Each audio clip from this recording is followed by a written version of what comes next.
everybody.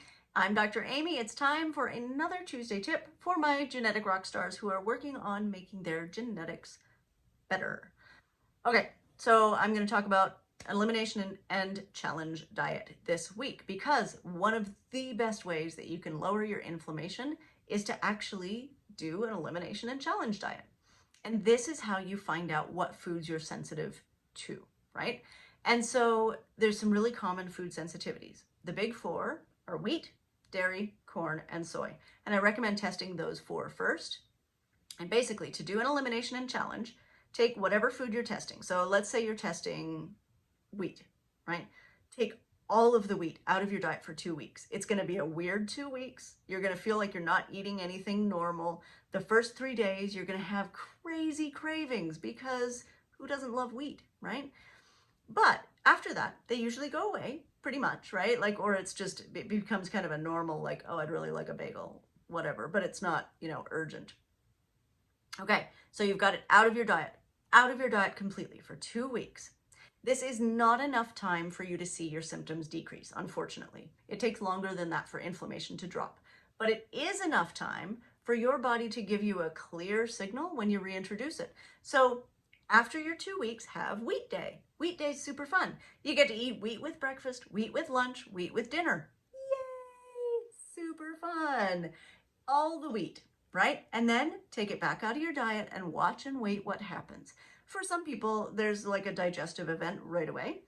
But for most people with a true food sensitivity, they don't really see anything the day they eat wheat, or that day is just euphoric, right? Like, yay, I got all of the wheat in the world. I'm so happy.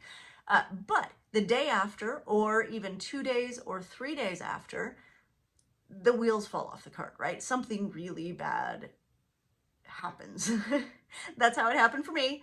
The day after, like the day I ate wheat, I felt amazing. I felt euphoric. I felt so good. And then the day after, I felt like I'd been hit by a bus. That's not a good feeling.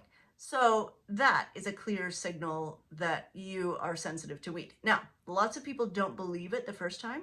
So if something happens, you're like, no, it's just coincidence. I got the flu, which is what I said, right? So no, it's just coincidence. I got the flu. It was just bad timing. Take it out of your diet for another week and challenge again. Have another wheat day, right? Really go for it. If you get the flu again, it's probably not the flu. I'm just saying. Okay, so the big four: wheat, dairy, corn, soy. You can take them all out and challenge them one at a time, but if you're challenging something with wheat, then you have to make sure it doesn't have dairy, corn, or soy in it if you do it that way. So I kind of prefer doing them one at a time. It just takes longer. It's based on your preference, right? Do it how it works for you. After those big four, there's some other really common ones. Citrus fruits, so that's like lemons, oranges, limes. Beef is actually becoming a really common food sensitivity, which is weird, but there it is. Nightshade vegetables, so that's like tomatoes, potatoes, eggplants, peppers, all of the vegetables in that family. And the spices that are related to them, so like cayenne pepper or paprika or whatever, those are made out of peppers, so that would be a sensitivity. And what is the last one? Oh, chocolate. Sorry, I still have never tested that one because I just don't want to know, honestly. So those are the top 8. Definitely test the big four first, make sure that you're okay there, and then the next. Also, if you have done a food sensitivity, some sort of a blood test or something like that, I do recommend testing those foods out in real life, right? Say it says something really weird and obscure, like kidney beans. Okay, well, is that actually a problem? So take kidney beans out of your diet for 2 weeks. That should be relatively easy. And then have kidney bean day, right? Like, again, that might be a little bit harder, but really, truly push your body, right? Have that food a few times in that day and then see what happens, right? Because food sensitivity blood testing is pretty notoriously unreliable because a lot of things cross-react. A lot of things don't show up that are actual sensitivities. So it is kind of important to test those out in real life.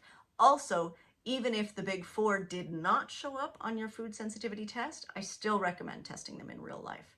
But if you can get your food sensitivities out of there, it's huge, huge, huge, huge in terms of bringing down that level of inflammation. So that's this week's Tuesday tip.